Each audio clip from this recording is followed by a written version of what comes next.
City vision ప్రేక్షకులకు నమస్కారం. ధనుర్మాసం వచ్చింది అంటే వైష్ణవ దేవాలయాలన్నీ ఎంతో అంగరంగ వైభవంగా విశేష పూజలతో కలకలలాడుతూ ఉంటాయి. ప్రతి ఏటా వచ్చే ధనుర్మాసం ప్రత్యేకత, గొప్పతనం, పవిత్రత తెలిస్తే మనలో చాలా మందికి ఆశ్చర్యమేస్తుంది. ఇంత మహిమాన్వితమైన మాసాన్ని ఎందుకు సద్వినియోగం చేసుకోలేకపోతున్నామా అనిపిస్తుంది. మహాపుణ్యకాలంగా భావించే ఈ 30 రోజుల ప్రాధాన్యాన్ని తెలుసుకునే ప్రయత్నం ఇది. మరి ఆ విశేషాలేంటో తెలుసుకుందాం. సూర్యుని ఆధారంగా సౌరమానం సంభవించే 12 రాశుల సంక్రమణ కాలానికి భారతీయ ప్రాచీన ఋషులు ఏర్పరిచిన పవిత్రత మానవాళి భక్తి మార్గానికి మార్గదర్శకమైంది. సూర్య భగవానుడు వృషభ, సింహ, వృచ్చిక, కుంభ రాశుల్లోకి వచ్చినప్పుడు ఆ సంక్రమణ కాలాన్ని విష్ణుపద పుణ్యకాలంగా భావిస్తే, మిథున, కన్య, ధనస్సు, మీన రాశుల సంక్రమణ సమయాన్ని శరశీత పుణ్యకాలమని అంటారు. అలాగే మేష, తుల రాశుల్లోకి వచ్చినప్పుడు విష్ణువత్తుగా కర్ణాటక, మకరం రాశుల్లోకి ప్రవేశిస్తే దక్షిణ, ఉత్తరాయణాలుగా వ్యవహరిస్తారు. ధనస్సు తర్వాత వచ్చేది మకరం. ఇది అదివరకంటే కర్ణాటక దక్షిణయానం రాశి తదనంతర ఆయనానికి తలుపులు తెరుస్తుంది.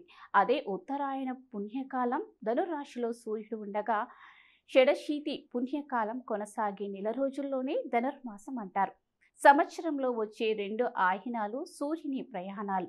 దేవతాలోకంలో దేవతలకు ఒక పగలు, ఒక రాత్రిగా చెప్తారు. దక్షిణాయనం దక్షిణం వైపు సూర్యుని యానం రాత్రి అయితే, ధనుర్మాసంలో అది ముగిసిన ఉత్తరాయణం ఉత్తరం వైపు సూర్యుని యానంలోకి ప్రవేశిస్తుంది. కాబట్టే ఈ నెలలు దేవతలకు బ్రహ్మీ ముహూర్తంగా భావిస్తారు. ఈ కారణంగానే దీనికంతటి ప్రాధాన్యం సంతరించుకుంది. ధనుర్మాసంలో జరిపే పుణ్య కార్యాలన్నీ ఒక ఎత్తైతే, నెల రోజుల పాటు శ్రీ మహావిష్ణువు సేవతో చేసే వ్రతం ఒకటి మరొక ఎత్తు. ఇదే సమయంలో వచ్చే ముక్కోటి ఏకాదశి విశిష్టత అందరికీ తెలిసిందే. శ్రీహరి పాలకడలిలో యోగ నిద్ర చాలించి ఉత్తర ద్వారం గుండా ఇదే రోజు దర్శనమిస్తాడని, ప్రతిదీ దేవతలతో పాటు మానవులకు ఇది మోక్షదాయకం. మార్గశిర మాసం అంటేనే సాక్షాత్తు శ్రీ మహావిష్ణువు స్వరూపకాలం. సాధారణంగా ఈ నెలలో ధనుర్మాసం మొదలవుతుంది.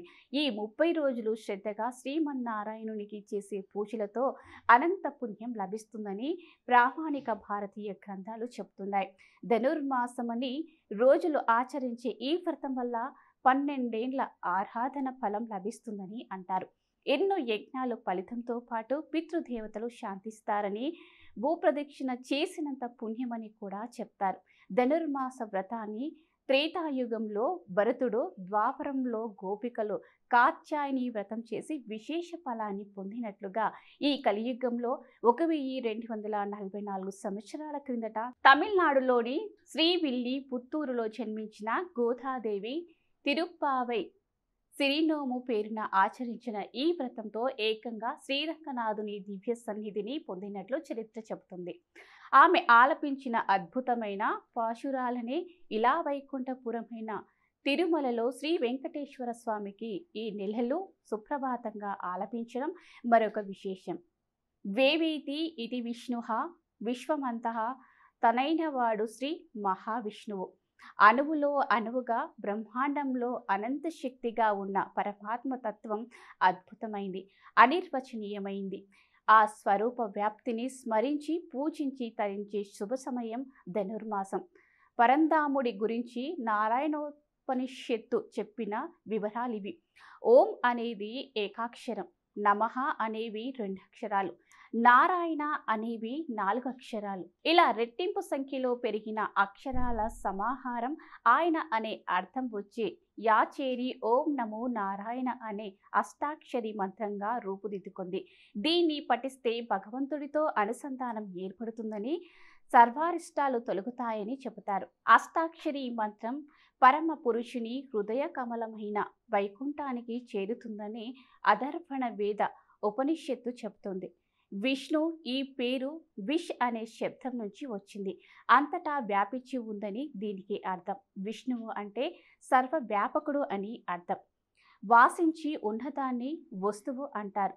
సచేతనంగా ఉన్న జీవులు కావచ్చు, అచేతనంగా ఉండే రాయి రప్ప కావచ్చు, కనిపించే ప్రతిదీ సర్వవ్యాపకుడైన విష్ణుమయమే అంటుంది సనాతన ధర్మం.